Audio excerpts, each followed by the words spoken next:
네, 오늘 임재어록 34번째 시간 하겠습니다. 잠시 입정하겠습니다.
반갑습니다. 임재어록입니다. 34번째 시간입니다.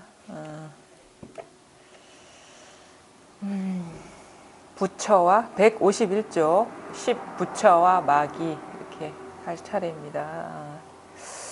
부처, 마귀 사실은 다른 거 아닙니다. 그냥 생각이 부처고 말이 마귀거든요. 부처가 저 밖에 있는 것도 아니고 마귀가 저 밖에 있는 것도 아니고요. 그 자기 한 분별이 부처가 되기도 하고 마귀가 되기도 합니다. 그러니까 지금 사실은 그 분별이 또 일어나는 게 과거에 일어나는 것도 아니고 미래에 일어나는 것도 아니고 부처가 있다면 바로 지금 한 생각이 부처이고 마귀가 있다면 바로 지금 한 생각이 마귀거든요. 그래서 객관적으로 지금 모든 것이 지금 있다 하더라도 객관적으로 있는 것이 아니라 자기의 한 생각에 의지해서 부처가 되기도 하고 마귀가 되기도 합니다. 그래서 우리가 부처다, 마귀다 이런 식으로 말할 수 있고 그릴 수 있고 상상할 수 있고 생각할 수 있는 것은 모두 자기 분별을 떠나 있지 않거든요. 그래서 그 세상 모든 것이 다 자기한테서 비롯되는 것이고 그게 부처가 될 수 있고 마귀가 될 수 있고 깨달음이 될 수 있고 깨닫지 못함이 될 수 있고 뭐 내가 될 수 있고 남이 될 수 있고 모든 것이 지금 순간순간 이렇게 일어나는 분별에 의해서 그것이 있는 것처럼 드러나고 있거든요. 근데 우리는 이 사실을 망각하고 그것의 근본은 보지 못하고 일어난 분별 망상에 속아가지고 부처가 따로 있다고 여기고 마귀가 따로 있다고 여겨서 그것이 있다는 어떤 그 믿음에 이제 현혹돼 버리면 그것이 꼭 그것만 있는 게 아니라 부처, 마귀, 그 다음에 그것에 어떤 그 영향을 받는 아니면 그거와 관계 맺는 나라는 어떤 또 다른 어떤 존재를 만들어서 부처가 나한테 영향을 준다, 마귀가 나한테 구속을 한다 이런 식으로 분별의 분별이 가속되면서 그 망상세계에 빠져들게 되거든요. 근데 부처가 됐든 마귀가 됐든 아니면 내가 됐든 남이 됐든 그것은 지금 이 순간 바로 이 한 생각을 벗어나지 않았다는 것이 분명해지고 철저해져야 되죠. 그렇지 않으면 일어난 생각에 구속받고 흔들리고 거기에서 고통을 받고 그것이 우리 보통 사람들의 삶이거든요. 근데 그래서 이제 그 부처에 밝아야 되고 마귀에 밝아야 되고 나에 밝아야 되고 남에 밝아야 돼요. 그러니까 모든 어떤 사물에 밝아야 되고 생각에 밝아야 되고 그다음에 어떤 모든 인연에 밝아야 되는 것이 이 공부인 거거든요. 그러니까 모든 일이 자기 자신을 떠나 있지 않다라는 것이 분명해지면 그 처음에는 이 모든 것이 남처럼 여겨져요. 하늘도 남과 같고 땅도 남과 같고 아니면은 뭐 나 아닌 이게 분별되는 사람도 남처럼 여겨져서 그것의 어떤 그 거리감 그 다음에 이어질 수 없는 그 분리감이 상당히 크거든요. 근데 문득 모든 것이 이제 나의 일이다, 나의 분별이다라는 것이 이렇게 자각이 되면 어떤 식의 변화가 오냐면, 남인 줄 알고 객관적으로 존재하는 어떤 것이라고 여겼었는데 그것이 나의 어떤 그 소산, 그러니까 나한테서 일어나는 어떤 자식과 같은 것이구나, 나의 투사구나라고 여겨지게 되죠. 처음에는, 그러니까 우리 그 유명한 시 있죠. 인도의 그 시인인데 기탄잘린가? 그 요번에 그 밴드에도 그 어떤 분이 올렸더라고요. 좀 며칠 된 것 같은데 여인숙이라는 어떤 그 제목의 시죠. 그 손님들이 와서 거기에서 이렇게 쉬다가 간다고 그런 표현을 하는데 모든 경계가 일어나서 자기 여인숙이라는 건 어떤 자기 자신의 어떤 마음을 말하는 거겠죠. 여기에서 우리가 여인숙은 이제 거기서 영원히 사는 곳이 아니잖아요. 집이 아니기 때문에. 그래서 뭐 1박 2일 있을 수도 있고 3박 4일 있을 수도 있고 4박 5일 있을 수도 있고 아니면 한 달, 1년 있을 수도 있는데 언젠가는 떠나가게 되는 그런 장소이거든요. 그래서 그런 다가오는 인연을 손님처럼 보고 맞이해라 라고 이렇게 그런 그 내용이 이렇게 있는데 사실은 그것도 공부의 안목의 차원에서는 분리감이 있는 거예요. 왜냐하면 손님과 나의 관계가 있는 거거든요. 사실은 그런데 처음부터 그 모든 삼라만상이 그 분리감이 사라지지는 않아요. 이 체험이 일어난다 하더라도. 물론 체험의 순간에 나도 없고 어떤 객관적인 세계도 없어 일체가 한 판인 것 같고 하나인 것 같은 그런 체험은 하지만 그것도 어떤 그 순간적인 경험인 것이고 시간이 지나면 또다시 이전의 분리감으로 이렇게 떨어지게 되거든요.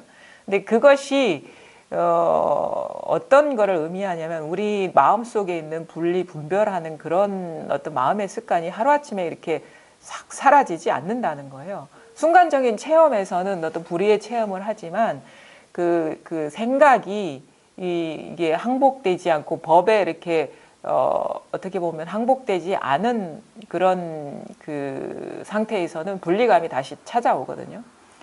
그래서 처음에는 아주 남이었는데 손님도 나와 연관이 있는 어떤 그런 존재잖아요. 근데 어느 순간 이제 체험을 하고 나면은 이게 손님처럼 느껴지죠. 처음에는 그냥 왔다가 때가 되면 지나가는 것이구나라고 손님처럼 여겨지는데 물론 그런 식의 어떤 전환이 공부에 아주 그 질적인 변화를 갖고 오는 건 맞죠. 왜냐하면 전혀 그러니까 그와 나 사이에 아니면 저것과 나 사이에 전혀 어떤 연결선이 없고 그 분리되어 있는 듯한 그런 느낌의 손님이라는 거는 나와 관계가 있는 사람이거든요. 그래서 손님처럼 어떤 친근감, 가까이 있는 듯한 느낌으로 다가오지만 그것도 공부가 이제 궁극적인 것은 아니죠. 또 거기에서 공부가 더 이렇게 나아가면 손님이 아니라 이제 자식처럼 여겨져요. 나의 자식처럼. 그 마치 그 대지의 모든 소산이 그 대지에서 일어나는 뭐 식물이기도 하고 대지에 의지해서 사는 동물인 것처럼 그건 다 대지의 어떤 소산인 것처럼 그러니까 처음에는 남처럼 여겨지다가 어느 순간 이제 전환이 오고 나면 그게 좀 거리감이 사라지면서 손님처럼 여겨져요. 그래서 그냥 손님이라는 것은 나와 가족도 아니잖아요. 그래서 잠시 왔다가 가는 존재처럼 그 거리감이 있는데 좀 지나다 보면은 나와 뗄래야 뗄 수 없는 어떤 가족과 같은 거구나. 그래서 나의 자식이구나라는 식의 어떤 그 친밀함, 그 거리감이 사라지는 그런 변화가 오죠. 그래서 조금 손님과 같은 비유에서 경계가 손님과 같은 비유에서 조금 나아간다면 자식과 같은 비유로 이렇게 진화할 수가 있죠. 만약에 그 안목이 더 나아간다면. 근데 거기서 그것도 여전히 나와 자식 사이에 물론 끊을래야 끊을 수 없는 어떤 관계일지라도 틈이 있는 거예요. 우리가 내 뜻대로 자식이 살아가지는 않잖아요. 그런 것처럼 분명히 나와 같이 살고 생활하지만 결코 나의 생각이 자식이 생각이 될 수가 없고 나의 행위가 자식이 행위가 될 수가 없어요. 물론 그 연결고리는 끊어지지 않죠. 아버지와 자식, 어머니와 뭐 아버지와 아들, 어머니와 딸과 같은 그런 관계처럼 죽을 때까지 그 관계는 끊어지지 않지만 그 거리감이 있단 말이에요. 거기서 더 이제 공부가 진화해야 되는 거예요. 그래서 어떻게 진화해야 되냐면 나와 그 드러나는 인연 경계 사이에 거리가 사라져 버려야 돼요. 그러니까 손님으로 오는 것이 아니라 어떤 인연이 그냥 나 자신이 돼 버려야 돼요. 하늘이 나고 땅이 나고 지금 일어나는 인연 하나하나가 내가 돼서 그 틈이 사라져야 되거든요. 그게 이제 공부가 이제 그 원만해지는 것이고, 그게 불의의 어떤 그 안목이 열리는 거예요. 그래서 내가 따로 없고 남이 따로 없고 나와 손님, 나와 자식의 관계가 아니라, 그러니까 죽비가 나이고 그냥 하늘이 나이고 땅이 나이고 지금 면면이 드러나는 그런 모습들이 그대로 내가 돼야 돼요. 틈이 사라져 버려야 되거든요. 그래서 이제 어떤 선사들의 시에 비하면 그 여인숙이라는 시는 좀 공부가 부족하죠. 왜냐면 왔다 갔다 하는 손님으로 보는 그런 식의 어떤 틈이 있기 때문에, 그래서 절대 그렇지가 않다는 거예요. 그러니까 나가 사라지고 모든 것이 내가 돼버리는 전환이 와야지 그 공부가 안목이 열리는 것이고 그 삶의 장애가 사라지는 것이다. 왜냐하면 나와 손님의 관계가 여전히 있으면 손님을 의식해야 되죠. 손님도 나를 어떤 특별한 관계의 위치에서 뭔가 그러니까 손님이 보이는 행동이 나한테 영향을 줄 수밖에 없잖아요. 우리가 손님 오면 손님 눈치 안 볼 수가 없잖아요. 그런 것처럼 그런 긴장 관계 틈이 있어요. 나와 손님의 관계는. 마찬가지로 우리 나와 자식의 관계도 자식 눈치 보잖아요. 그런 식의 틈이 사라지는 것이 공부지. 그래서 근데 처음부터 그렇게 되진 않아요. 그 참 공부라는 것이 묘한 게, 처음에는 남이 됐다가 그 다음에 손님이 됐다가 자식이 됐다가 일어나는 인연 하나하나가, 그 다음에 나 자신, 모든 인연 하나하나가 나 자신이 되는 식의 전환인데, 본래는 그런 식의 남이거나 손님이거나 자식이 아니에요. 본래는 그 모든 것이 하나예요.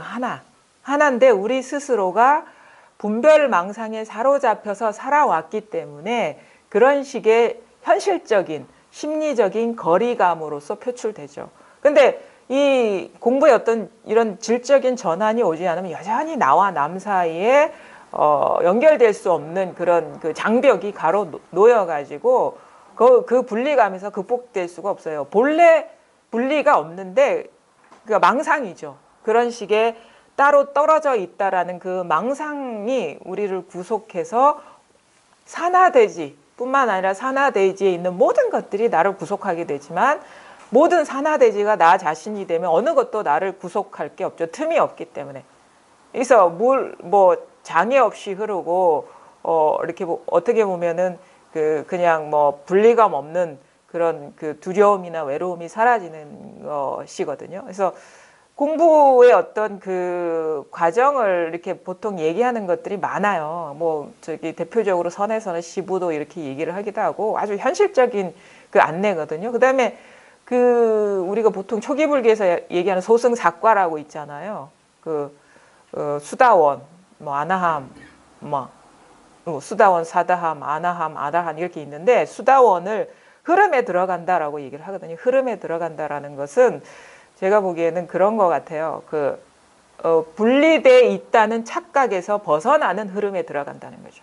그러니까 모든 것이 만물이 나와 다 따로 떨어져 있고, 물론 만물 사이에도 다 분리되어 있다라는 착각에서 이제 거기서 벗어나는 흐름에 들어가는 것이 우리가 그 수다원과 그 흐름에 들어간다 이런 식으로 표현을 하거든요.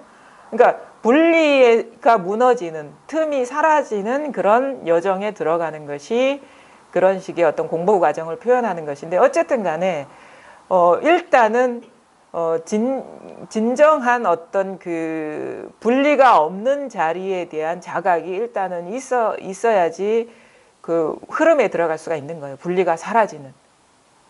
순간적으로 어떤 체험의 순간에는 모든 것이 분리가 사라지는 듯한 이제 경험을 하게 되는데, 그 경험이 힘이 되고 밑받침이 돼가지고 우리가 이 분리가 사라지는 흐름에 들어갈 수가 있는 거거든요.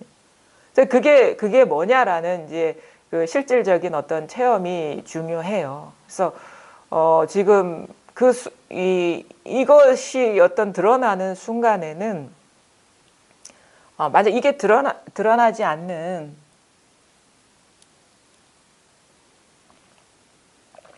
이 모든 것이 만물이 평등한 이런 마음자리가 드러나지 않는 그 원인이 뭘까라고 이제 생각해 보게 되고 이렇게 하게 되거든요. 물론 그 순간에는 몰라요. 자기 자신이 왜 이렇게 이 자리가 와닿지 않고 체험이 안 되고 실감이 안 날까, 이게 모르는데 그 과정을 지나고 이렇게 보니까 자기 실수를 알게 되는 거예요. 뭐냐면은 여전히 우리가 분별하면서 살아오던 습관을 놓지 못하기 때문에 그런 거거든요.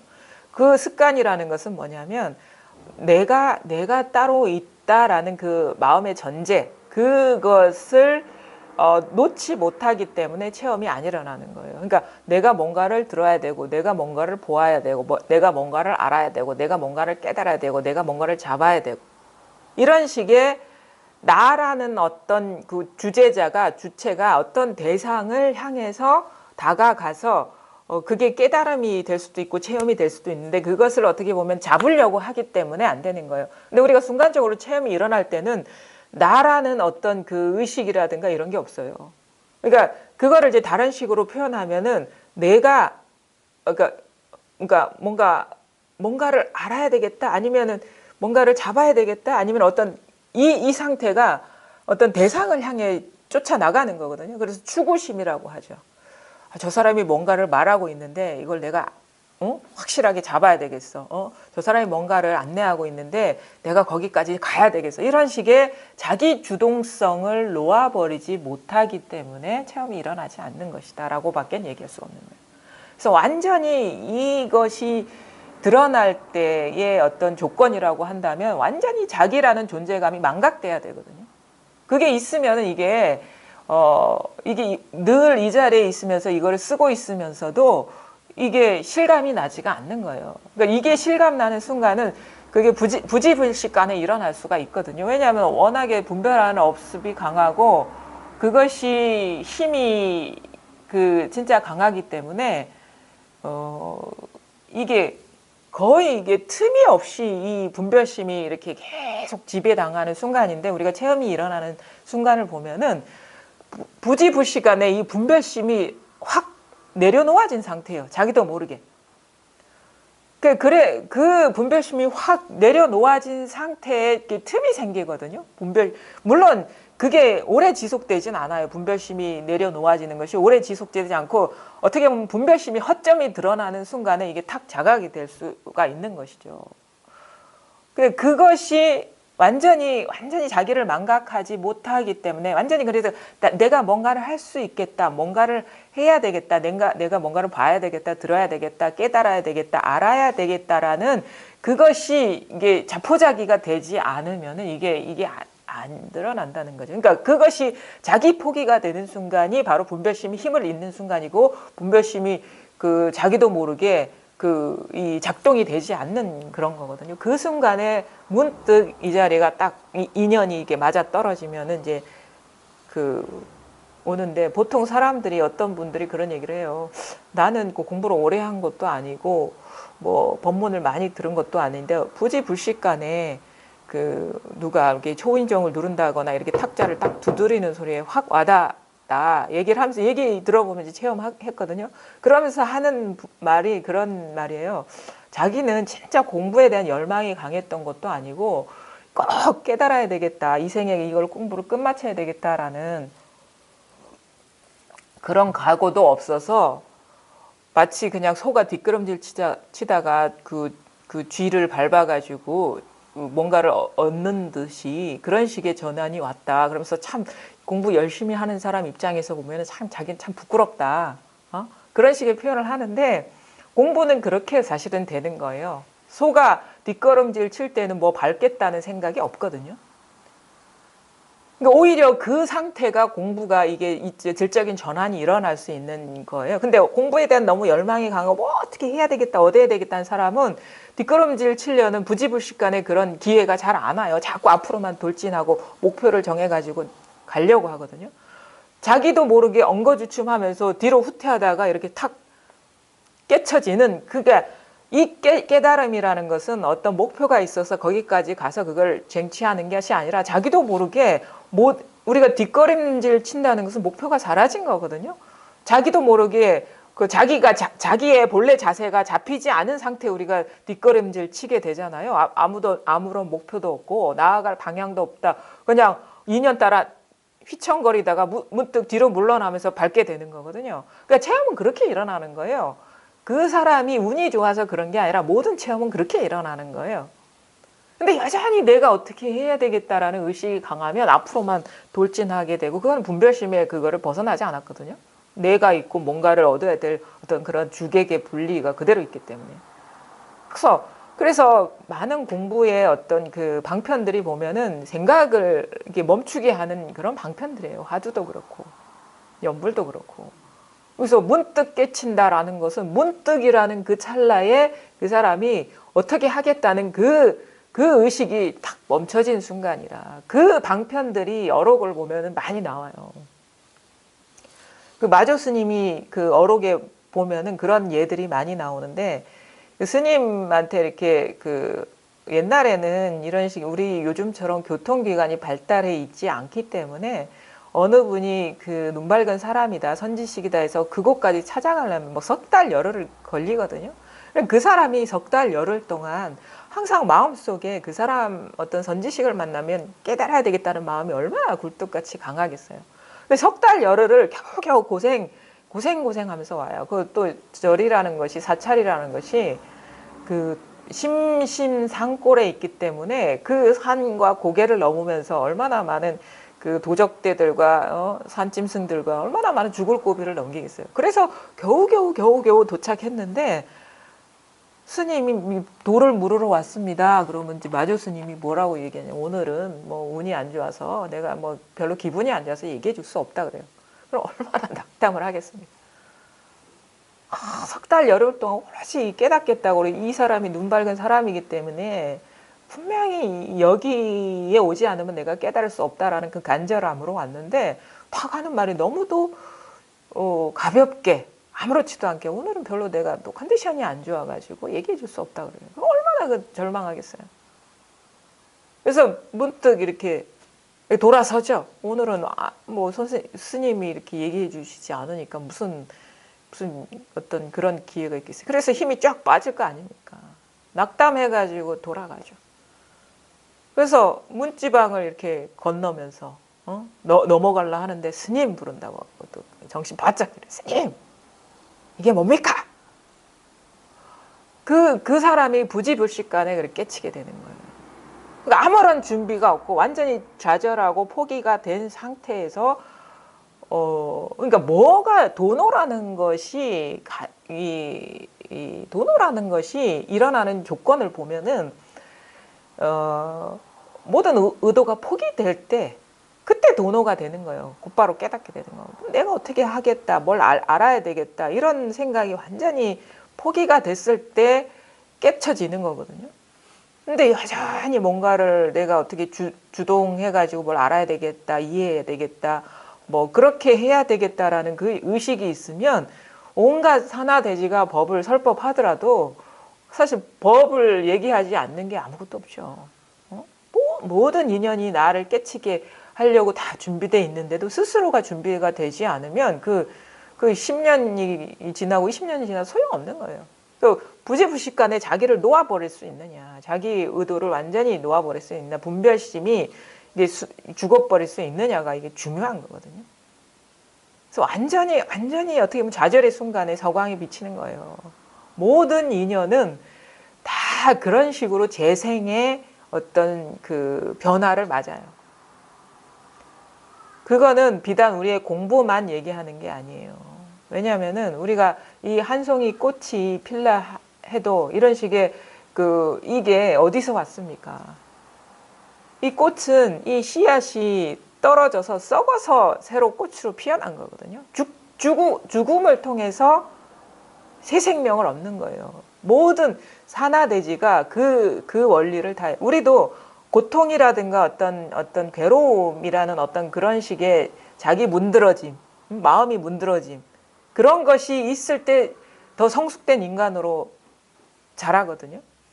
그러니까 우리 이 공부는 어떻게 보면은 그 프레임의 변화, 어떻게 보면은 그 차원의 변화를 말하는 거예요. 기존에 어떤 갖고 있던 그 분별적인 세계가 질적으로 달라져 가지고 다른 식의 세계가 내면에 세팅된다고 해야 되나요? 그런 식의 전환인데 그 구조가 무너지지 않으면 어떻게 새로운 그 세계가 열리겠습니까? 근데 기존의 프레임이나 기존에 우리가 이렇게 갖고 있던 세계는 분별하는 세계거든요. 그러니까 분별하는 세계가 거름이 돼야지, 썩어서 거름이 돼야지 새로운 세계가 열리는 건데 여전히 분별하는 마음으로 뭔가 새로운 세계로 가려 하면 그거는 불가능해요. 그거는. 그러니까 분별심이 내려놓아져야지 새 세상이 열리는 거죠. 마치 씨앗이 떨어져서 썩어서 부패해서 그것이 그 씨앗과는 그 씨앗에 잉태되어 있지만 씨앗 속에 그 새 세상의 어떤 그 DNA가 있잖아요. 그러니까 꽃으로 피어나는 것이죠. 우리 내면에 그런 어떤 그런 지혜의 씨앗이 있어요. 그 속성이. 근데 그것이 성장하고 진화하는 것을 막고 있는 껍질이 너무도 단단하기 때문에 그것을 뚫고 나오지 못하는. 그래서 그것이 그 거칠애와 그것을 가두고 있던 그 프레임, 분별, 그런 구조가 썩어 문드러져야 돼. 순간적인 체험은 그것이 작동이 딱 멈출 때 새 세상을 힐끗 보는 것이고, 그래도 여전히 그것이 완전하게 이렇게 균열은 생겼을지 모르지만 그것이 완전히 탈각된 게 아니기 때문에 여전히 혼란스러운 상태에서 언제는 일이 없다가 일이 있다가 이런 식으로 혼돈 속에서 진짜 어두운 영혼의 밤과 같은 그 시기를 벗어나면서, 왜냐하면 혼돈의 시간이죠. 어둡다는 건 혼돈의 시간이 뭐가 뭔지 모르는 거예요. 왜냐하면 기존의 가치관으로 봤을 때는 이상한 것 같고, 이게 설명이 안 되거든요. 이런 식의 변화가. 근데 실질적으로 이런 거를 이렇게 직접 경험해보고 이 길을 가다 보면은 기존의 프레임으로는 절대 돌아갈 수 없을 것 같은, 그게 혼재되어 있는 상태에서 우리가 혼란을 느끼는 거예요. 그러니까 말하자면은 혼란이라는 것은 이것이 체험하고 나서의 혼란이라는 것은 마치 씨앗이 땅에 떨어져서 새싹을 돌 때 균열이 생기잖아요. 껍질에. 균열이 생기는데 아직 그 껍질을 다 벗어나지 않은 상태거든요. 이렇게 보면은 분별의 세계이고 이렇게 보면은 분별이 아닌 세계, 이게 왔다 갔다 혼재되는 거예요. 완전히 그게 탈각이 돼서 껍질을 다 벗어버려야 되는데 그 과정이 혼란으로 느껴진다는 거죠. 왜 혼란으로 느껴지냐면 분별되는 시각으로는 이게 설명이 안 되는 거야. 이런 것들이. 근데 깊은 내면에서는 이게 맞다라는 소리가 또 있어. 생각으로는 틀린 것 같은데 아닌 것 같은데 깊은 내면에서는 이것밖에 없을 것 같은 이 혼재되어 있는 상황. 그래서 더 이상 뒤로 물러날 수는 없고 이런 삶을 살아보지 않았기 때문에 어디로 가야 될지 모르는 이런 혼재된 상황이 우리가 공부하는 과정에 겪게 되는 내적인 풍경이라는 거죠.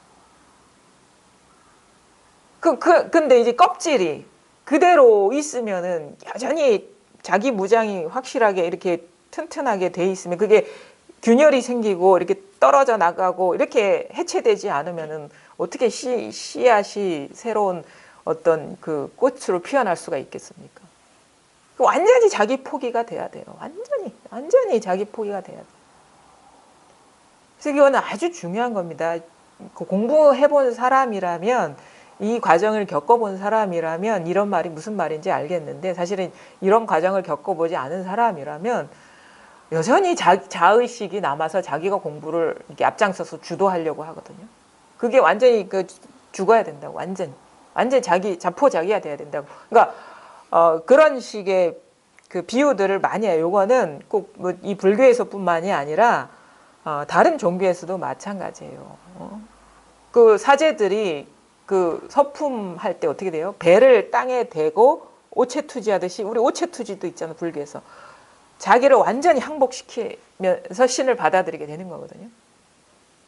자기는 땅하고 똑같아. 아주 미천한 존재가 돼야지 이게 신이 출현하는 거라.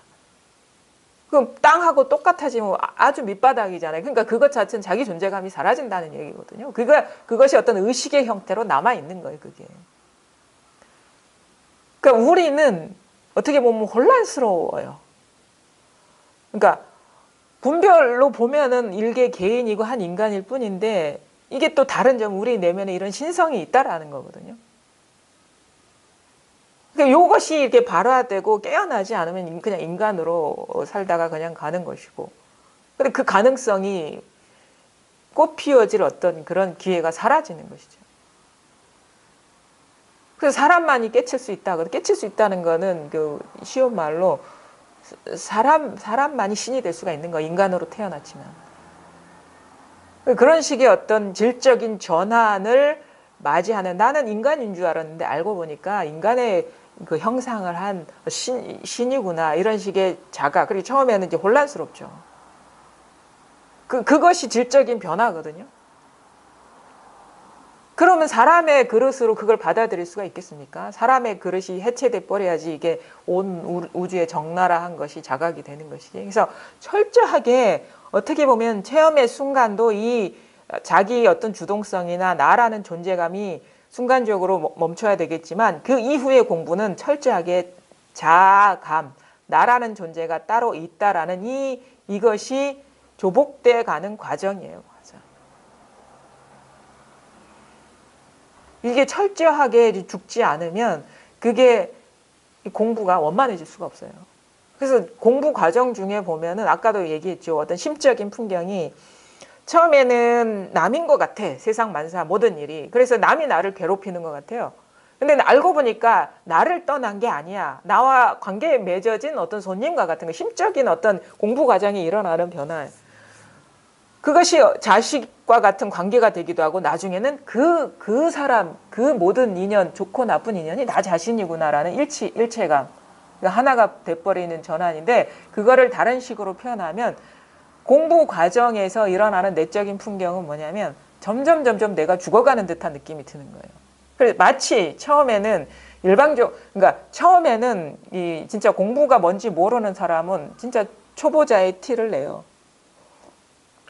자기 체험을 과시하고 싶은 욕구에 사로잡히죠. 처음에는 그것이 어떤 체험에 대한 오독이죠. 자기 생각으로. 왜냐하면 그것은 체험을 분별심으로 해석한 거거든요.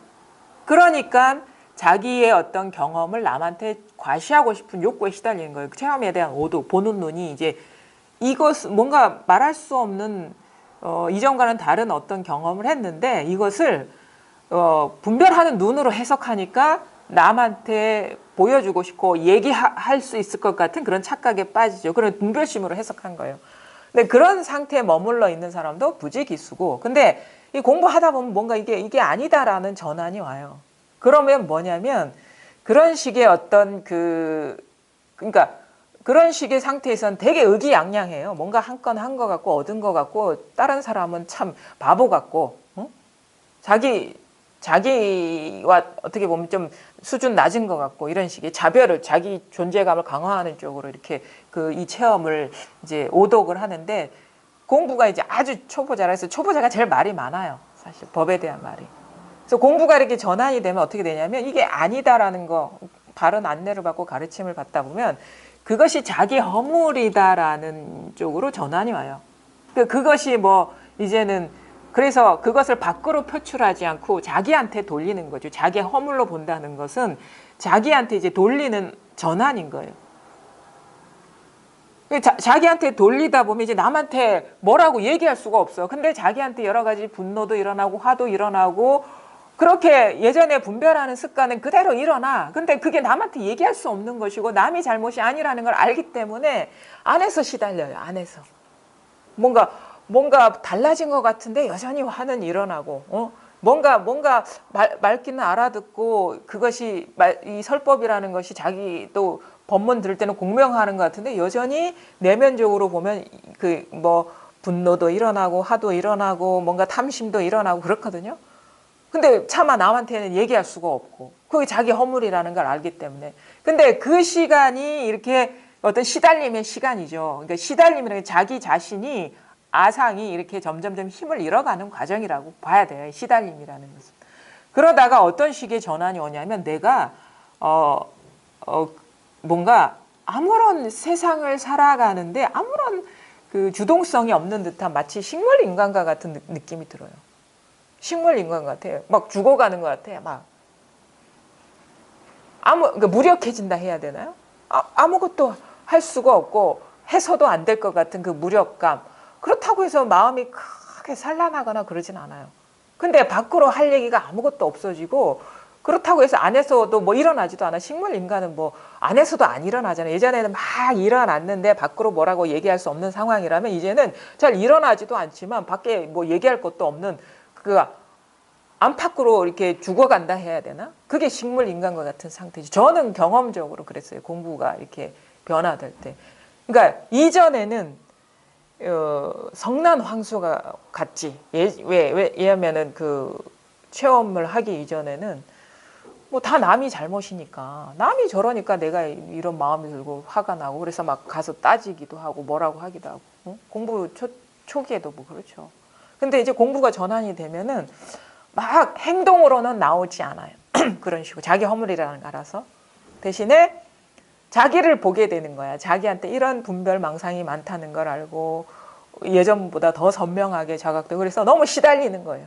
근데 입을 열어서 할 수는 없어. 마치 우울증 환자와 같은 그런 상태라고 해야 될까요? 억압이 그러니까 얘기할 수는 없는데 안 일어나 계속 일어나니까 내면이 좀 시끄러운 듯한 느낌이 강하죠. 예전에는 진짜 뭐 술 취한 황소처럼 막 이렇게 술 취한 코끼리에 비유를 하죠. 중생의 삶은 술 취한 코끼리는 뭐 인정사정 안 보고 다 밟고 다니잖아요. 그러다가 그것이 행위로는 안 일어나는데 여전히 분별하는 생각과 욕구는 있어. 그 시달림의 상태가 지나다 보면 나중에는 이제는 그 욕구도 잘 일어나는데 자기 주동성이 아무것도 없는 거예요. 그냥 주는 대로 먹고 가져가는 대로 그냥 손 놓고 이런 식의 어떤 식물 인간과 같은 내적 상태. 그래서 다 안팎이 죽어간 듯한 그런 느낌? 근데 이제 나중에 이게 완전히 그것조차도 아직 완전히 왜냐하면 우울감이라는 것 어떤 그 일종의 억압이거든요. 그것도 여전히 내가 뭔가를 하고 싶은 욕구가 남아있기 때문에 그게 우울감으로 느껴지는 거예요. 본래 할 일이 없다는 아직 자각이 안 왔기 때문에 무기력함을 느껴지는데 나중에 딱 깨치고 나면은 본래 나라고 할 게 없구나라는 자각이 오면 무슨 일이든 활기 있게 하게 되는데 거기에 머물질 않게 돼요. 그러니까 나라는 생각도 없고 남이라는 생각도 없는 거야. 내 거라는 생각도 없고 남의 것이라는 그런 것도 없이 그냥 머무름 없이 아주 활기차게 활발하게 그런 식으로 이렇게 인연 따라서 이렇게 살아가거든. 그러니까 아주 활기가 있어요. 그러니까 우리가 아무 일이 없다, 본래 아무 일이 없다, 이 정멸의 상태라는 것은 우리가 생각하기에는 다 죽은 것 같은, 완전히 죽은 것 같은 그런 상태로 우리는 이해하게 되죠. 근데 그렇지가 않고 이 정멸이라는 것이 너무너무 활기가 있는 거예요. 모든 것이 다 살아있고 생생하고 그런데 아무 일이 없는 거예요. 이 정멸이라는 것이. 그런 식의 어떤 확 살아나는데 내가 살아나는 게 아니라 전체가 살아나는 듯한 전환이 오는 거죠. 그래서 아주 활발하고 생기 있고 그런데 자취가 없고 흔적이 없고 장애가 없는 그런 삶. 그러니까 정멸이 곧 활기예요. 그런 식의 이제 전환이 오면서 이제 그 해방이 되는 거거든요. 그러니까 공부를 이제 하다 보면은 이런 식의 어떤 그 표현할 수 있는 그런 부분이 있어요. 근데 그게 뭐냐면 딱 보면은 이 공부의 어떤 과정을 다른 얘기로 하면은 분별하는 의식이 분별이라는 거는 조각조각 내는 거잖아요. 따로 있다라고 여기는 그 프레임이 무너져 내리는 거다. 그래서 무늬만 분별이고 실체는 따로가 없다라는 거예요. 그러면 이 분별하는 거는 신경 쓸 필요가 없어요. 우리가 늘 해오던 것이고 우리가 감각이 다 분별로 열려있기 때문에. 근데 하나가 그 일체가 하나가 될 수 있느냐, 그러니까 마음의 분별심이 사라질 수가 있느냐가 핵심인 거예요. 그럼 마음의 분별심의 가장 근본적인 거는 뭡니까? 우리 그 주객관의 분리의식이거든요. 나와 남이라는 거, 나와 세계라는 이 분리의식이 분별의 그 기본, 어떻게 보면은 핵이거든요. 내가 있고 내가 아닌 게 있고 이것이 무너져 내려야 되는데 이것이 무너지는 이것이 본래 없는 것인데 이것이 본래 없다라는 체험이 있어야지 우리가 자기 스스로의 공부에 대한 확신을 갖고 그 저절로 이 분별심이 무너져 내리는 그런 여정에 들어갈 수가 있어요. 그러면 체험 이게 안 왔다. 이겁니다 하든 뭐 이겁니다 하든 모든 것이 다 이 우리의 본래 면목을 다 이 하나를 가르치고 있는데 이게 저 사람이 두드리고 있다? 아니면은 치고 있다?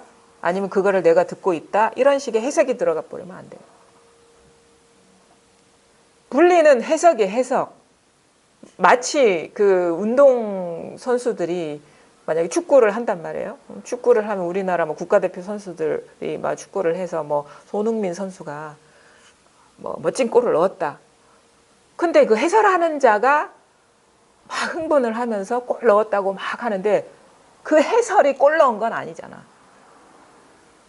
그 해설자가 선수는 아니거든요.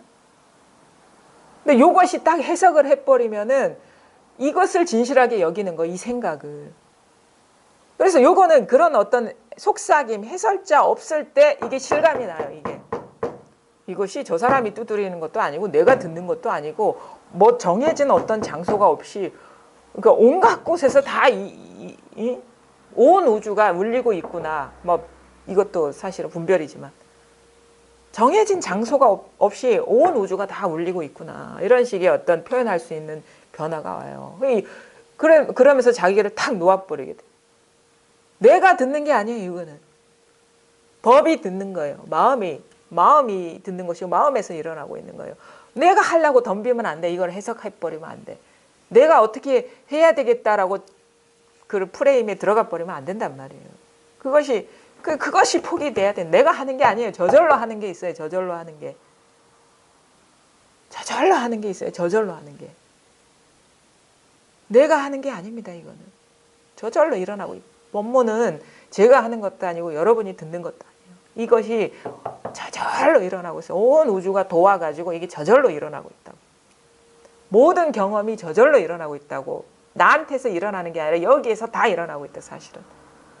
이것이 이 본래 면목이 드러나야 돼. 드러나려면 내가 한다는 그 생각이 죽어야 된단 말이에요. 내가 하려는 그 마음이 죽어야 되고. 요거뿐입니다 할 때는 여기에는 나도 없고 손도 없어요. 여기에는 어떤 대상도 없어요. 그냥 이것만 있어요. 그냥 이것만 알아서 모든 일을 다 하고 있어요. 이것뿐이에요. 다른 게 있는 게 아니라. 시작과 끝이 다 이것일 뿐이고, 사실은 공부도 뭐 그런 여정이 필요 없어요. 우리가 이게 체험이 되고도 이게 처음과 중간과 끝이 다 이것이 아니기 때문에 공부의 뭐 여정이 어떻고 뭐 시부도가 어떻고 얘기를 하는 거거든요. 사람의 분별의식이 그렇게 하루아침에 사라지지 않기 때문에. 그래서 뭐가 분명해지는 거냐? 이것밖에 아무것도 없다. 부처도 없고 마귀도 없고 여기 뭐 마귀 부처 얘기하는데 부처도 없고 마귀도 없고 깨달음도 없고 체험도 없고 깨닫지 못함도 없는 거예요. 그냥 이것뿐이에요. 이것뿐. 온 우주가 이거 하나뿐이에요. 여기에 틈이 없어요. 그리고 요거를 얘기할 때 그 대원경지라고 얘기하거든요. 대원경지. 아니면 해인산매가 같은 말이거든요. 대원경지라는 것은 큰 원만한 거울과 같은 지혜. 거울에 비유를 하고 물과 물결에 비유를 하죠. 해인산매는 물과 물결에 비유하는데, 자, 거울 보면은 거울과 그 비친 상이 있어요. 우린 거울이 그냥 비친 상을 통해서 거울이라는 걸 확인하게 되는데, 거울과 비친 상을 떼어낼 수 있습니까? 분리할 수가 없어요. 거울에 비친 상을 분리할 수가 없어. 그게 하나라는 거거든요. 틈이 없다라는 거. 모든 상이 거울인 것이고 거울이 모든 상인 것이지 거울과 그 비춰진 상에 틈이 없어요. 떼어낼 수 있으면 떼어내보세요. 못 떼어난다고. 근데도 분명히 상이 있고 거울의 속성이 있는 거야. 이게 법의 법성이라는 거죠. 이게 법계라는 거거든요. 그럼 뭐냐? 지금 이렇게 꽃이 드러나고 죽비가 드러나고 사람이 드러나는데 이것 자체가 거울과 같은 성품이라는 것이지 따로 요것과 분리되어 있는 다른 거울이 없다는 거예요. 그러니까 현상이 본질인 것이지. 그게 이 세계의 법성인 것이고 이 불법이 그렇다는 건데, 근데도 여전히 거울의 속성이 있는 것이고 그림의 속성이, 그 상의 속성이 있는 거잖아요. 그거 똑같을 수는 없어요. 근데 둘이지만 하나고 하나지만 둘이다. 그래서 불이법이라고 얘기하는 거예요. 해인산매도 마찬가지거든요. 그 바다에, 아주 광활한 바다에 파도가 잔잔해지면 온갖 상이, 구름, 산 이런 것들이, 뭐 갈매기 이런 것들이 왜곡 없이 다 빛이. 근데 그 비친 상과 그 물을 분리할 수가 있겠습니까? 어떻게 떼어날? 근데 상은 상이고 물은 물이라. 어떻게 떼어낼 수 있어? 우리는 물은 못 봐요. 물에 비춰진 상만 보고 거울은 못 봐. 거울에 비춰진 상을 보는데 그것이 거울인 것이.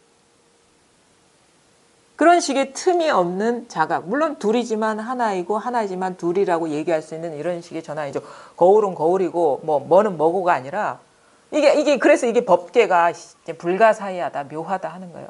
그것은 분별하는 입장에서는 묘하고 불가사의하죠. 왜냐하면 우리가 분별하는 거는 거울은 거울이고 상은 상이라 해야 돼. 탁자는 탁자고 죽비는 죽비라 해야 되듯이 분별은 그런 식으로 완전히 단절된 상태에서만 그게 가능하거든요. 이해가 가능하고 분별이 가능한데, 그런 관점에서 보면 뭐 거울이기도 하고 상이기도 하고 말이 안 되지. 그래서 이제 이해할 수가 없다. 이해할 수가 없는데 실제로 이렇게 체험을 하면은 왜 그렇게 표현하는지도 이렇게 소화가 되고 납득이 되죠. 물론 그런 말에도 머물지 않겠지만. 그런 식의 표현을 할 수가 있겠구나라고 수긍하게 되는 거거든요. 그래서 그 틈이 사라져야 된다. 그 틈이 있어버리면 여전히 어떤 경계가 내가 아닌 것 같고 손님인 것 같고 자식인 것 같고 그럼 아직 틈이 있는 것이다. 나 하나밖에 없어야 돼. 아니, 이것 하나밖에 없어야 되는 거예요. 사실 나라는 것도 여기서 일어나는 상이죠. 그래서 그 15도에도 그런 거 얘기하고 있지 않습니까? 처음에는 소도 있고 사람도 있어. 뭘 찾아야 될 소가 있는 것이고. 근데 그게 다 환상이었다라는 게 깨쳐지는 거잖아요. 동그라미만 남는 거는 소도 없고 사람도 없는 거야, 본래. 그거는 현실적으로 사람이 분별 세계에 있다가 분별에서 벗어나는 과정에서 내적인 어떤 그런 상태가 그런 식으로 얘기할 수 있구나. 왜냐하면 아직 원만한 게 드러나지 않을 때는 여전히 내가 있는 것 같고 법이 있는 것 같은 그런 현실적인 풍경은 우리가 경험하게 되니까. 근데 결국엔 틈이 사라져 버리는 거거든요. 그게 둘이 없잖아요. 소가 어디 있고 저기 그 사람이 어디 있습니까? 그래서 공부가 이제 그런 식의 틈이 없이 완전, 그래서 그 9번째 되게 되면은 그 이론상이라는 건 완전 죽는 거예요. 분별심이. 부처니 막이니 이게 완전 죽는 거고, 죽고 나니까 9번째 자연이 있는 그대로 들어오잖아요. 그것이 이론상이지 이론상이 따로 있는 게 아니야. 있는 그대로 다 드러나잖아. 그런 식의 어떤 전환이 오는 거거든요. 그런 거 아주 실질적인 공부하다 보면 이게 참 잘도 표현했구나라는 거를 좀 공감하게 됩니다. 사실은. 하여튼간 따로, 그러니까 이게 왜 체험이 안 일어나냐라고 이렇게 보게 되면 찾는 마음이 있는 거거든요. 찾는 마음이 있는 건데, 우리가 지금 보고 듣고 느끼고 알고 하는 이런 것들이 마치 그 스쳐 지나가는 인연처럼 이렇게 눈앞에 있잖아요. 펼쳐지거든요. 손도 멈췄다가 움직이고 멈췄다가 움직이고 하는데, 이것이 왔다 갔다 하더라도 변함없는 게 있어요. 왔다 갔다 하더라도 변함없는 게 있어. 물론 이렇게 할 때도 이것을 벗어나지 않았고, 이렇게 할 때도 벗어나지 않았고, 이렇게 할 때도 벗어나지 않았지만, 벗어나지 않았죠. 이렇게 할 때도 벗어나지 않았고, 달라지지 않았고, 이렇게 할 때나 이렇게 할 때나 달라지지 않은 게 있단 말이에요. 모양을 따라가면 달라졌어요. 손을 들거나 내리거나. 근데 들거나 내리거나 변함없는 게 있어. 여기. 눈앞에 있어요. 그거를 따로 모양 없는 게 있어, 변함 없는 게 있어라고 그걸 찾으려 하면 안 돼요. 지금 이렇게 왔다 갔다 하는데 달라진 게 뭐가 있습니까? 아무것도 달라진 게 없잖아요. 아무것도 달라진 게, 우리 살다 보면 그런 거를 문득문득 경험하게 돼요. 예기치 않은 엄청난 사건이 일어나서 막 그것을 해결하려고 정신없이 막 해서 막 그 순간에는 고통스럽기도 하고 괴롭기도 한데, 문득 그 일이 지나가고 나면은 뭔가 뭘 했지? 본래 달라진 건 아무것도 없네? 라는 식의, 그런 식의 문득문득 와닿음이 있단 말이에요. 본래 자신은 달라지지 않았잖아요. 일은 왔다 갔다 하지만. 지금 마찬가지거든요.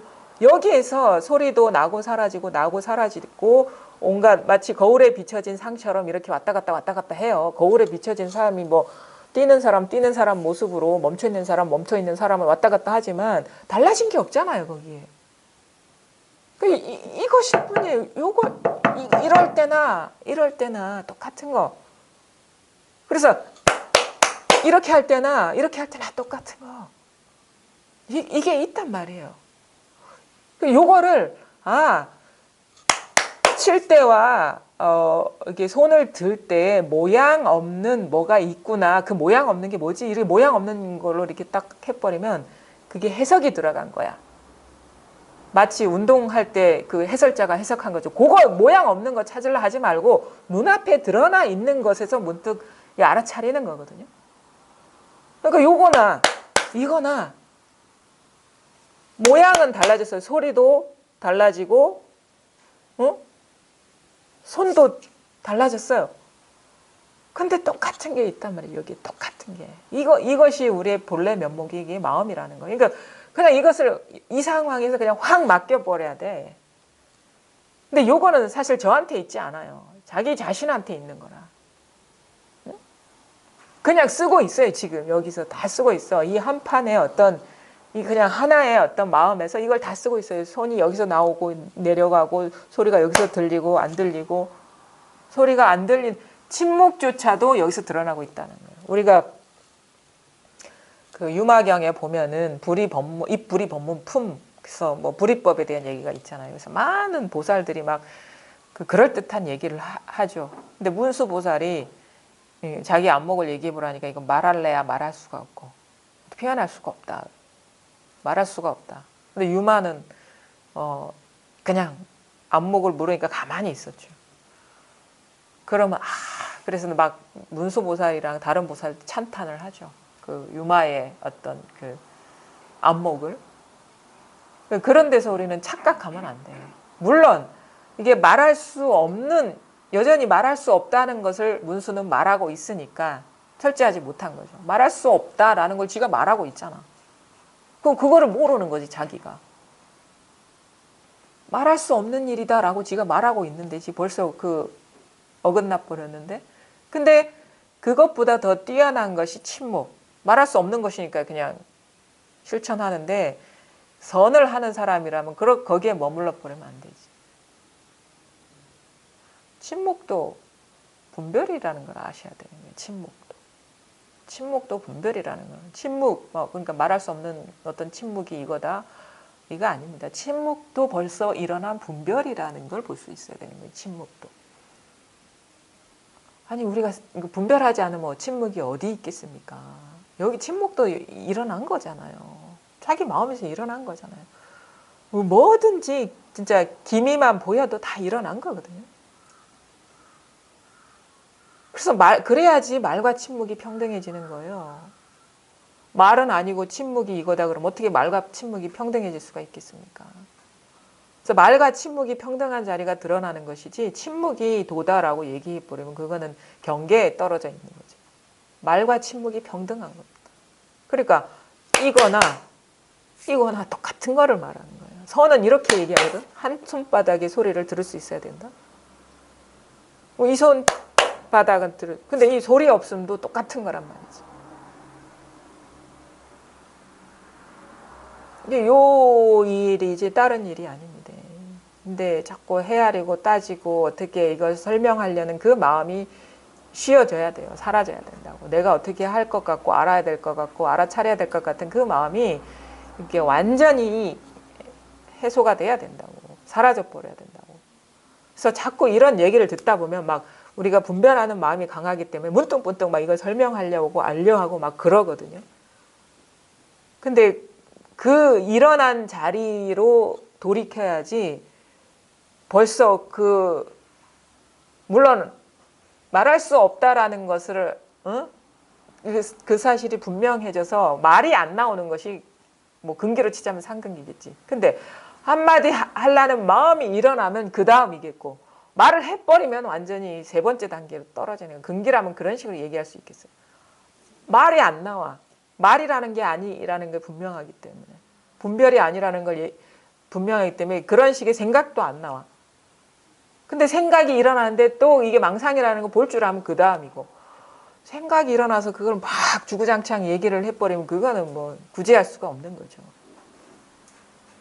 그래서 그것이 이제 공부하는 어떤 사람 여정 중에 일어날 수 있는 궁극적으로는 법에 대한 분별이 사라지는 것이고 그 다음에는 분별이 일어나더라도 분별 망상이라는 걸 볼 줄 아는 것이 그 다음 훌륭한 사람이고 그 다음은 이제 뭐 그냥 중생이지 생각하는 대로 막 이거다 저거다 주장하고 내세우는 거는 그럼 중생이랑 똑같은 거죠.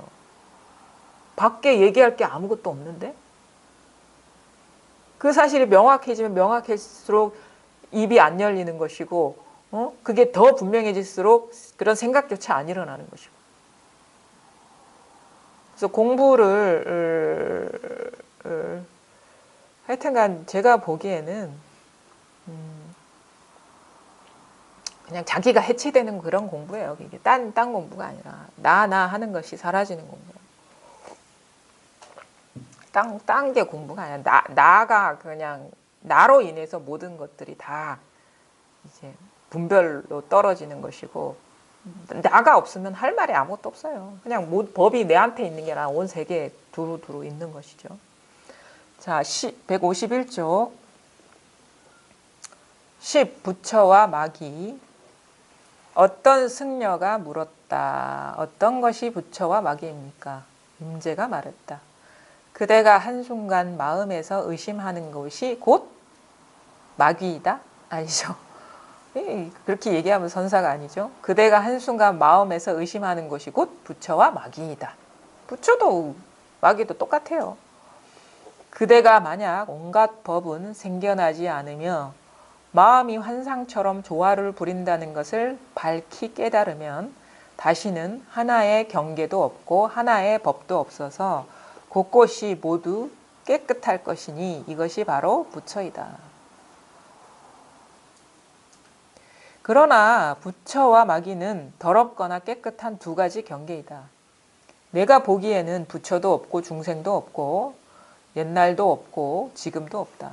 깨닫는 자는 곧장 깨달을 뿐 시간이 걸리지 않는다. 닦음도 없고 깨달음도 없고 어둠도 없고 이름도 없고 언제든 또 다른 법이 없다. 설사 이것을 넘어서는 하나의 법이 있다고 하더라도 나는 그것이 꿈과 같고 환상과 같다고 말한다. 내가 말하는 것은 이것이 전부이다. 요 임재 스님의 요 아주 짤막한 이 법문인데 여기에 우리가 보통 쓰는 방편의 어떤 그런 모습들이 기본적인 것들이 다 들어가 있어요. 자, 어떤 승려가 물었다. 어떤 것이 부처와 마귀입니까?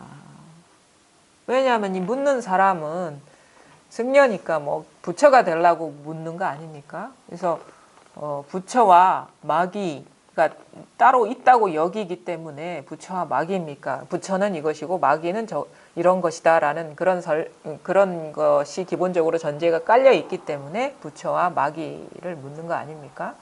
그러니까 임재가 말했죠. 이걸 나눠서 설명을 해줘요. 그대가 한순간 마음에서 의심하는 것이 곧 부처와 마귀다. 뭐 이거는 이제 하나를 얘기하고 있지만 그 다음 설명 보면은 그대가 만약 온갖 법은 생겨나지 않으며 마음이 환상처럼 조화를 부린다는 것을 밝히 깨달으면 그러니까 온갖 법이 생겨나지 않으며 마음이 환상처럼 조화를 부린다는 것을 깨달으려면 어떻게 마음이 드러나야 돼요. 그래야지 그것이 환상처럼 조화를 부리고 있구나라는 것을 깨닫게 되거든요. 그러니까 마음자리가 드러나지 않으면 이게 조화를 부리는 건지 진짜 있는 것인지를 알 수가 없죠. 깨달을 수가 없죠. 그래서 이것이 이게 소화가 되려면 마음자리가 드러나야 되는데 사실은 이 마음이라는 것이 임지한테 있는 것도 아니고 다른 사람한테 있는 것이 아니고 자기 마음에서 일어나는 조화라는 거거든요. 환상이라는 것이고 자기 마음을 벗어난 게 어디 있습니까? 이 세상에. 아무것도 없어요. 자기를 벗어난 어떤 객관적인 것은 아무것도 없어요. 다 자기 마음에서 일어나는 거예요. 자기를 의지하지 않고 어떻게 일어날 수가 있겠습니까? 자기 생각이고 느낌이고 자기 모든 것이 자기 어떻게 보면 자기의 산물인 거죠. 그래서 거기서 모든 것이 하나로 돌아가면 이것이 다 뭐가 객관적으로 따로 있는 것이 아니라 마음에서 일어나는 환상과 같은 것이라는 것이 저절로 이렇게 체득이 되거든요. 다시는 하나의 경계도 없고 하나의 법도 없어서 곳곳이 모두 깨끗할 것이다. 하나로 돌아가 버리니까 모든 것이 입만 열면 하나이기 때문에 그것이 있는 것이 아니고 실체가 없는 것이기 때문에 텅 비었고 그것이 깨끗한 것이거든요. 하나의 법도 없어서 곳곳이 모두 깨끗할 것인 이것이 바로 부처이다. 뭐가 따로 있다는 것은 마귀이고 하나도 그런 것이 없다는 것이 바로 다 하나로 돌아와서 그것이라고 할 게 없는 것이기 때문에 이것이 바로 청정법신이고 이게 부처다. 그런데 그 다음에 얘기는 보통 우리 설법은 이렇게 깨달음이 뭡니까? 그러면 이런 식의 말을 풀어서 하면 이게 깨달음이고 이게 부처고 뭐 청정해야 되고 둘이 없어야 되고 이게 이런 식의 얘기가 바로 앞에 얘기인데 그 여기서 머물지 않죠. 그 다음 단계에서 얘기하는 건 뭐냐? 부처를 부셔버린단 말이에요. 그러나 부처와 마귀는 더럽거나 깨끗한 두 가지 경계다. 이거는 이렇게 앞문장과 따로 떨어져 있는 것 같이 이렇게 번역이 된 것 같은데 제가 보기에는 그러나 이와 같다면 그러할 연이거든요. 그러하다면 연불여 마시오정 이경 이렇게 나왔는데 그러나 이와 같다면 그러하다면 부처와 마귀는 더럽거나 깨끗한 두 가지 경계다. 그러니까 만약 이런 식으로 해서 이런 줄 알아버리면 부처는 깨끗한 경계이고 마귀는 더러운 경계이다. 두 가지 경계가 된다. 이렇게 얘기를 하는 거예요. 그러나 두 가지 경계가 아니고 내가 보기에는 부처도 없고 중생도 없고 옛날도 없고 지금도 없다. 왜냐? 바로 이 마음에서 일어난 한순간 일어난 환상과 같은 것을 벗어나지 않았기 때문에 부처라는 것이 마귀도 마찬가지지만 그러니까 부처가 있겠어요? 환상인데 중생이 있겠어요? 조화를 부려서 일어난 건데 옛날이 있겠어요? 마음에서 일어난 것이고 그러니까 지금도 없어. 지금에도 머물러 버리면 안 되죠. 지금 이것뿐입니다. 얘기를 할 수 있지만 요거는 앞에 지금 이것이 바로 부처이다 하는 말과 차이가 없는 거예요. 지금도 없어요. 지금도 일어난 분별이라. 근데 처음부터 이게 소화가 안 되죠. 처음에는 딱 깃발을 세워서 이쪽으로 와 했다가 이 깃발을 꺾어버려야 되거든요. 부셔버려야 되죠. 그러면 어디에도 머물지 않게 되는 거죠. 그 마하가섭하고 아난 사이의 대화 아마 그런 앞에 부부는 법을 물었을 거예요. 아난이 뭐라고 물었는데 무슨 찰간을 부숴버려라 이런 식의 표현을 하거든요. 찰간이라는 것은 뭡니까? 그 어떤 사찰이나 어떤 대중이 모여 사는 거기를 상징하는 어떤 그것을 알리는 깃발과 같은 거 아닙니까? 그 깃대를 부셔버려라 이거예요. 부처를 부셔버려라 이거예요. 깨달음이라는 거 부셔버려라 이거죠. 그런 것이 따로 있다면 그거는 원만한 깨달음이 아니기 때문에 법이라는 것이 따로 있는 게 아니다. 깨닫는 자는 여기서 곧장 깨달을 뿐 시간이 걸리지 않는다. 닦음도 없고 깨달음도 없고 얻음도 없고 이름도 없고 언제든 또 다른 법이 없다. 다 이것도 닦는다, 깨닫는다, 얻는다, 잃는다 이것이 다 분별이기 때문에 그래서 우리가 이렇게 얘기를 하죠. 닦는 게 아니다. 그렇게 얘기하면 닦아서 더 있는 게 아니다 그러면은 닦지 않는 게 또 공부라고 이런 식으로 착각하면 또 안 돼요. 닦는 것도 없고 닦지 않음도 없다는 것이 밝아져야 되는 것이죠. 그럼 또 얘기 들으면 또 닦아야지 또 이런다고 어디 머무르려고 하는데 그런 경계에 머무는 것은 공부가 아니다라는 거예요. 닦음도 없고 깨달음도 없고 어둠도 없고 이름도 없고 언제든 또 다른 법이 없다. 다 하나이기 때문에 그래 닦아도 이것이고 닦지 않아도 이것이고 깨달아도 이것이고 깨닫지 못해도 이것이고 얻어도 이것이고 얻지 못해도 이것이고 잃어버려도 이것이고 다 이것일 뿐이다. 다 똑같다.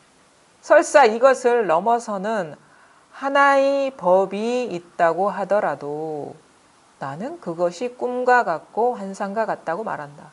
내가 말하는 것은 이것이 전부이다. 그러니까 이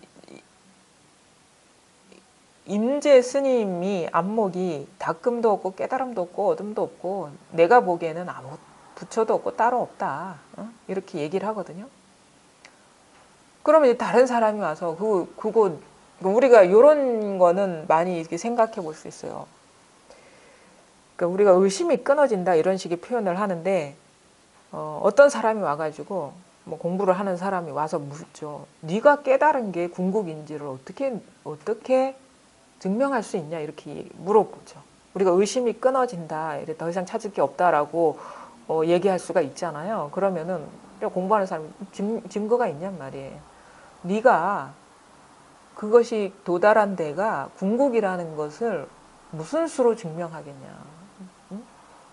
객관적으로 증명할 수 있는 게 뭐가 있냐? 물어볼 수가 있어요. 그렇잖아요? 막 자신 있게 이게 답니다 얘기하는데 네가 깨달았다는 증거가 어디 있느냐? 그래가지고 의심을 해보죠. 이게 단가? 그거는 사실은 누가 증명해 줄 수 있는 게 아니거든요. 근데 그런가? 이렇게 그래 한번 의심을 해보자 해요. 의심을 해서 이게 다가 아닐 수도 있죠. 그 사람 말이 틀리지는 않거든요. 내가 자기 자만에 빠져가지고 오만해가지고 미리 결론을 내릴 수가 있을 수 있잖아요. 그래서 이렇게 봐. 그래 그러면은 이거 말고 뭐가 있지 않나? 혹시 내가 모르는 게 뭐가 있지 않을까? 이렇게 돌이켜보면은 뭐가 있어도 이게 망상이잖아. 이것밖에 안 되는 거야. 뭐가 있어도 여기서 일어난 망상이기 때문에 어떻게 망상이 진실할 수가 있겠냐. 이런 식으로밖에 결론이 안 떨어지는 거예요. 뭐가 있다고 칩시다. 내가 도달한 여기 외에 내가 이게 밝힌 이거 외에 뭐가 있다라고 칩시다. 왜냐하면 이건 객관적으로 증명할 수 있는 게 아니기 때문에. 그래서 분명히 그런 식의 문제 제기를 할 수가 있잖아요. 그럼 충분히 이해가 가죠. 그래서 내가 의심해 보려 그래. 뭔가 있을 거야. 내가 이 평범한 사람이 넘어설 수 없는 그런 경계가 있을 거야. 그러면서 그런 사람들은 아주 다양한 방식으로 문제 제기를 해요. 어떤 식의 문제 제기냐? 너 나름대로 소견이 열리고 지견이 열려서 뭔가 자기 분명함은 있을 수 있다 치지만 너는 저 경전이나 뭐 이렇게 보여주는 부처의 신통도 없고 뭐 사람 마음을 읽는 것도 아니고 거기 보면 뭐 세존이 되면 사람 마음도 읽고 뭐 과거도 알고 내세도 알고 다 하는데 그런 증명할 수 있는 거리가 없잖아. 그리고 너 죽으면 어디로 갈 거야? 뭐 너 어디로 갈지도 모르잖아. 그런 걸로 봤을 때는 너는 그런 식의 부처의 어떤 경지가 열린 게 아니야 라고 부정할 수가 있죠. 물론 그런 얘기 들으면 충분히 그런 얘기 할 수 있어요. 왜냐하면 경전에도 막 부처님의 무슨 방광을 하고 무슨 신통이 열리고 뭐 다 과거 현재 미래 다 꿰뚫어 알고 사람 마음도 알고 그러는데 나는 뭐 그런 식의 어떤 능력이나 이런 게 없기 때문에 그래서 그런 식의 문제 제기를 하는 사람이 있고 또 다른 사람은 그냥 아까처럼 그냥 있는 그대로 네가 이게 궁극이라는 거 더 이상 없다는 것을 무슨 수로 증명할래? 이렇게 아주 합리적으로 질문하는 사람도 있고 그런데 의심해 볼라 해요. 의심해 볼라 해. 뭐 그게 합리적인 문제 제기니까. 근데 의심해서 뭐가 있겠지? 뭐가 있을 거야.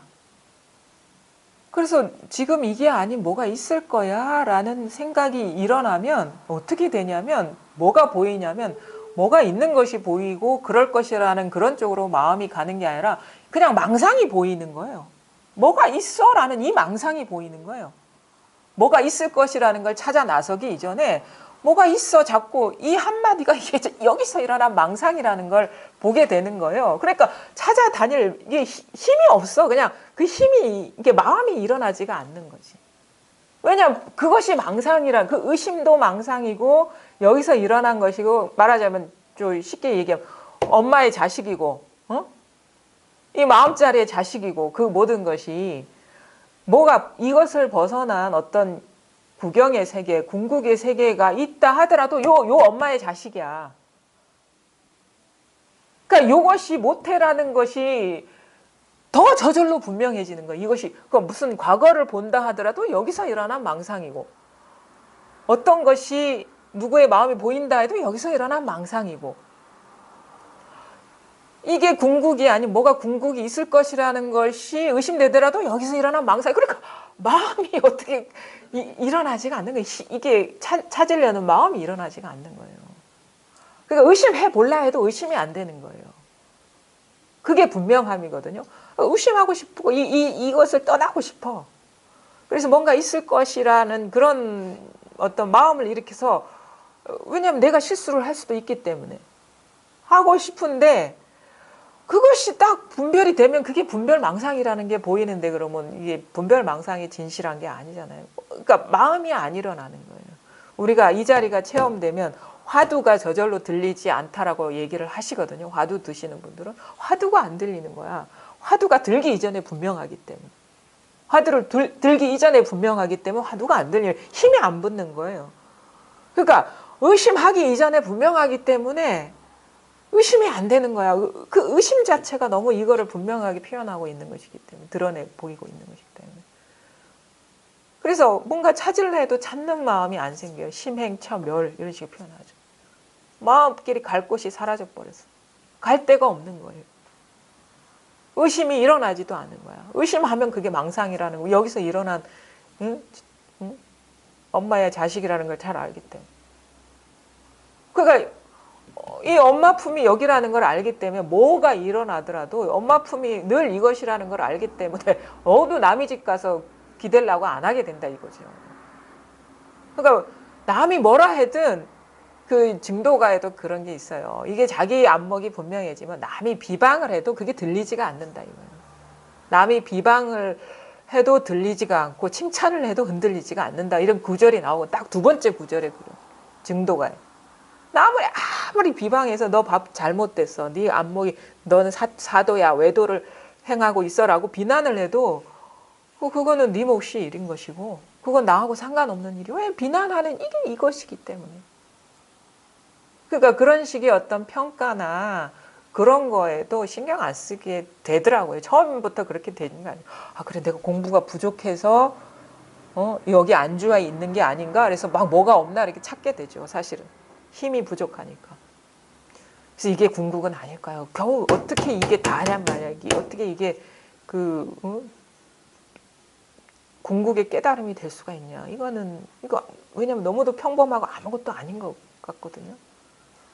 겨우 이걸 깨달아서 그 모든 사람이 그 성인의 지위에 올라갔나? 이거 납득이 안 되는 거예요. 우리가 알고 있는 그 사람들 더 높은 데 있고 평범한 나는 가 닿을 수 없는 자리에 있는 사람들인데 어찌 이거를 깨쳐가지고 그런 지위에 올랐겠냐라고 이게 처음에는 받아들이기가 어려워요. 근데 여기에 익숙해지고 길들여지는 거예요. 길들여지는 거예요.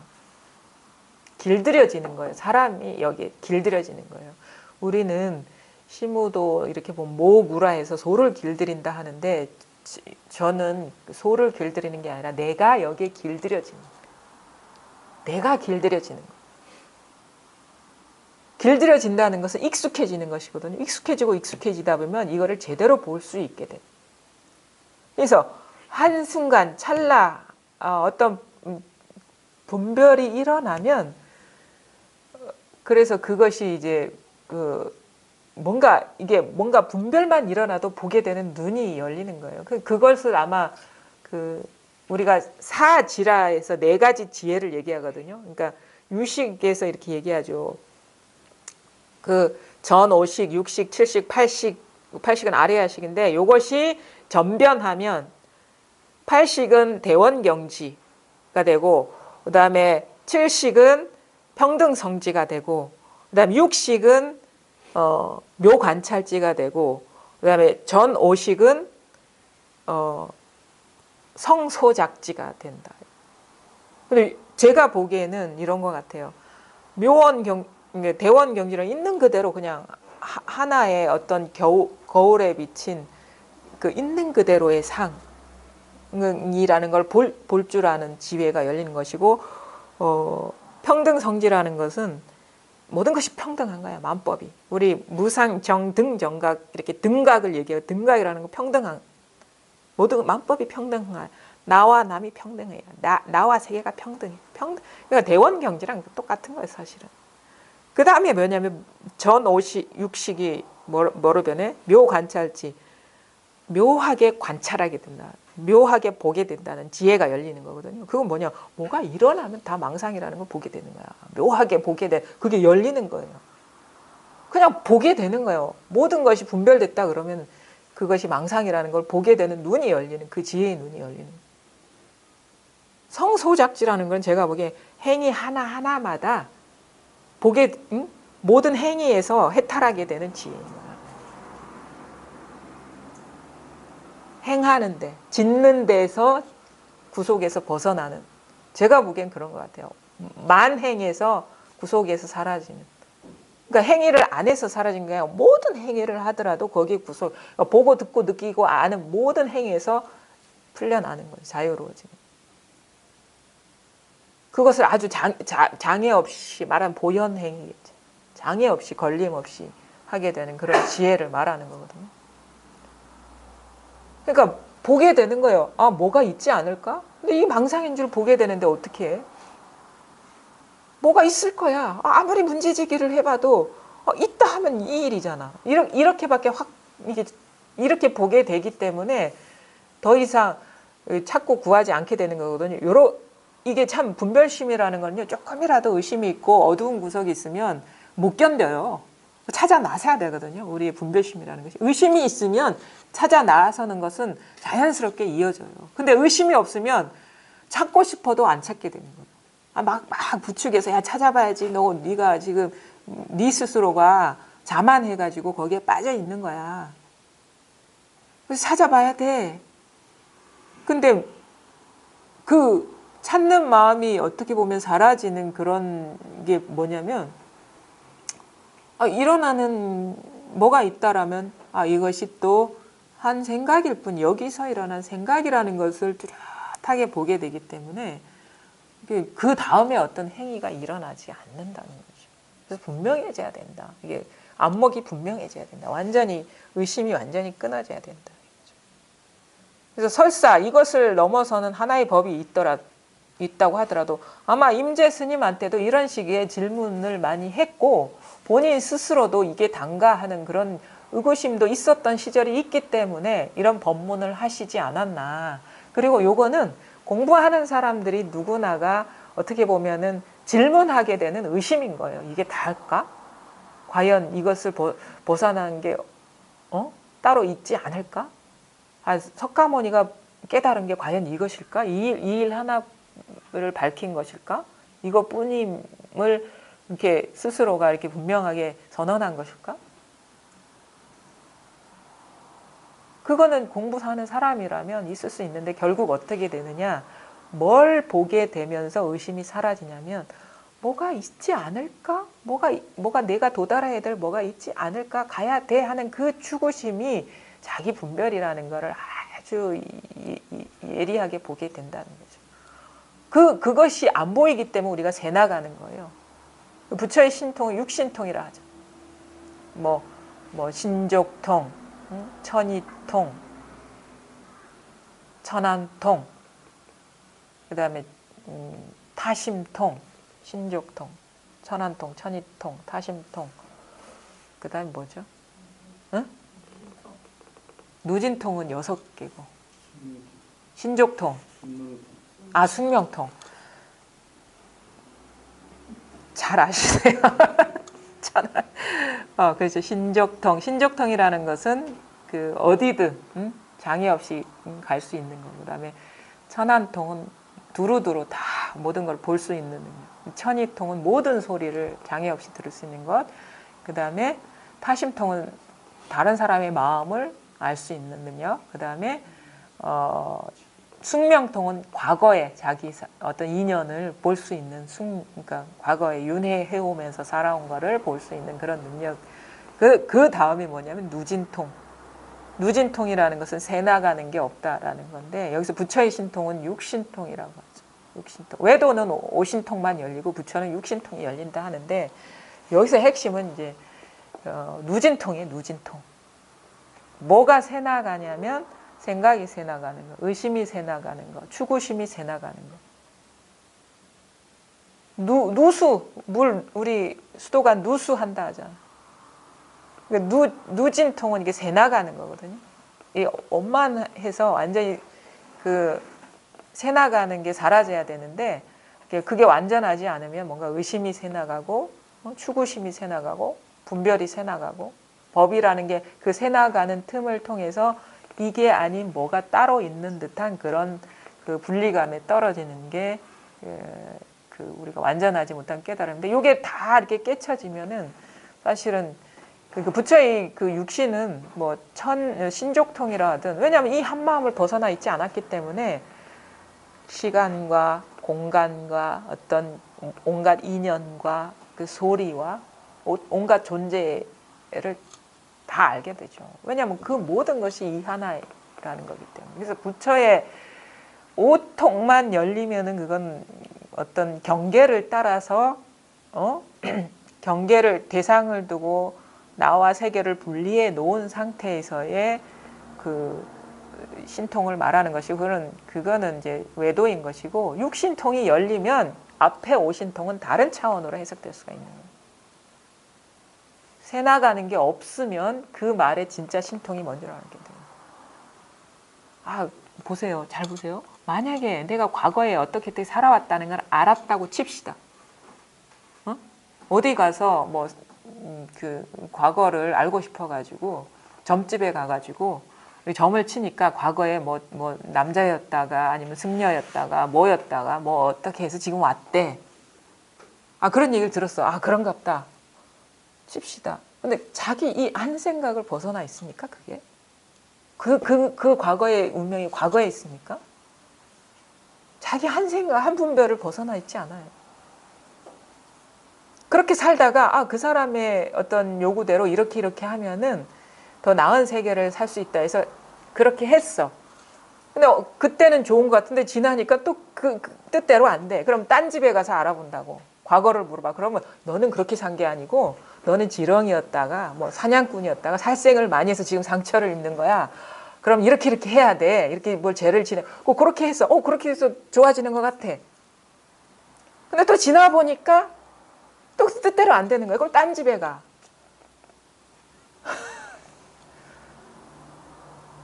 그럼 믿을 때만 그렇게 되는 거예요. 자기가 그걸 믿을 때만.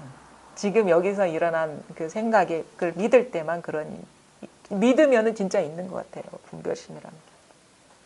근데 그거를 믿지 않으면은 남이 나를 비방하는 그 말에도 속지 않은 것처럼 뭐 흔들리지가 않는 거야.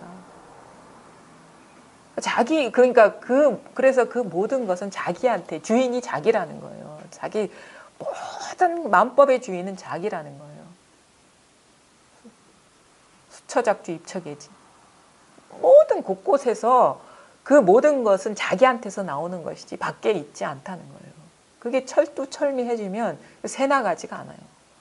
근데 그게 철저하지 않으면 새 나가죠. 혹 하고 무슨 말에 혹 끌려가고. 그래서 그것이 이제 분명해지는 이제 공부지 따로 뭐 어떤 공부 그러니까 좀 공부라는 것이 아주 어떤 면에서 보면은 좀 자기 확신 그리고 분명함 요게 요 하나뿐이다라는 것만이 우리가 모든 의심에서 떨어져 나가게 하지 다른 어떤 분별 경계에 대한 믿음이나 그런 거는 항상 뭔가 바뀌어요. 경계에 대한 믿음은 그거는 변할 수밖에 없어요. 왜냐하면 경계는 항상 변하는 것이기 때문에. 근데 이 본래 마음에 대한 그 확신이나 믿음은 시간이 지나면 지날수록 더 분명해지고 사무쳐지고 더 쉬어지고 의심이 사라지죠. 그래서 이 자기 본래 면목에 대한 신심과 대상 경계에 대한 믿음은 좀 질적으로 다른 거거든요. 그리고 그 본래 면목이 드러나야지, 이게. 일단 드러나야 돼요, 이게. 왜 이게 자기 어떤 분별이나 자기 어떤 주도성을 놓아버려야 되냐면, 우리는 내가 행한 거나 내가 경험한 거는 그것 자체가 경계이고 무상한 거기 때문에 그게 영원하지가 않아요. 그래서 내가 어떻게 해서 얻으려는 건, 내가 의지를 내서 믿으려는 그 마음을 갖고는 궁극적으로 우리가 의심이 끊어지지 않기 때문에 그렇게도 얘기할 수가 있는 거예요. 그러니까 나를 놓아버려라. 내가 나서서 하는 것은 다 이거는 경계이고 망상이기 때문에 나를 놓아버려라. 그러면은 저절로 모든 것을 다 만물을 창조해내고 그 만물과 둘이 아닌 이것이 저절로 드러나고, 이것이 드러났기 때문에 우리가 안심할 수가 있고 마음이 쉬어질 수가 있고 아무 일이 없어질 수가 있는 거예요. 왜냐하면 일이 없다라는 것은 무슨 일이 없냐? 내가 할 일이 없다라는 거예요. 모든 것이 다 알아서 저절로 되어가기 때문에. 그러니까 나의 어떤 뭐랄까, 나라는 존재가 따로 있어가지고 그것이 할 일이 없다라는 거예요. 말하자면 그래도 뭔가 주어지는 일을 하긴 하는데 내가 한다라는 의식이 없어요, 그때는. 그냥 그러니까 뭔가 내가 한다, 내가 해야 된다라는 의식이 없고 그냥 인연따라 자기도 모르게 그냥 조화롭게 하게 되는 거예요. 내가 한다, 내가 남을 위해서 어떻게 한다라는 의식 없이. 안 하는 건 아니라 하는데 내가 한다라는 의식이 없는 거예요. 그냥 해야 되니까 하게 되는 것이고 주어지니까 하게 되는 것이고, 내가 이 상황을 다 뭐 컨트롤해야 되고 매니지먼트 해야 된다는 그런 의식이 없어요. 그러니까 이제 하고 나서도 내가 했다라는 그런 생각이 없는 거지. 본래 내가 한 일은 없어요. 내가 했다라는 생각만 있는 것이에요. 우리가 내가 산 게 아니에요. 어쩌다 보니 이런저런 살아왔다는 생각이 일어나는 것이고, 그 생각이 없을 때는 뭐 삶이 있고 죽음이 있습니까? 그냥 이것일 뿐이에요. 따로 있는 게 없어요. 그러니까 여기서 자기가 뭔가를 한다는 그 자기 주동성, 내가 하려는 그 마음이 쉬어질 수 있느냐. 그게 완전히 쉬어져야 된다. 그래서 공부를 하는 것보다 공부를 놓아버리는 게 사실은 어려워, 사실은. 공부를 막 열심히 하는 것보다 그 내가 하려는 그 마음을 쉬어버리는 게. 그래서 그런 얘기 있잖아요. 절항도인인가? 그 증도가에도 나오죠, 그거. 응? 배움이 끊어진 한가한 도인. 배울 게 없어. 배울 게 없어. 배움이 끊어진 거야. 공부가 이게 사라졌다는 얘기거든요.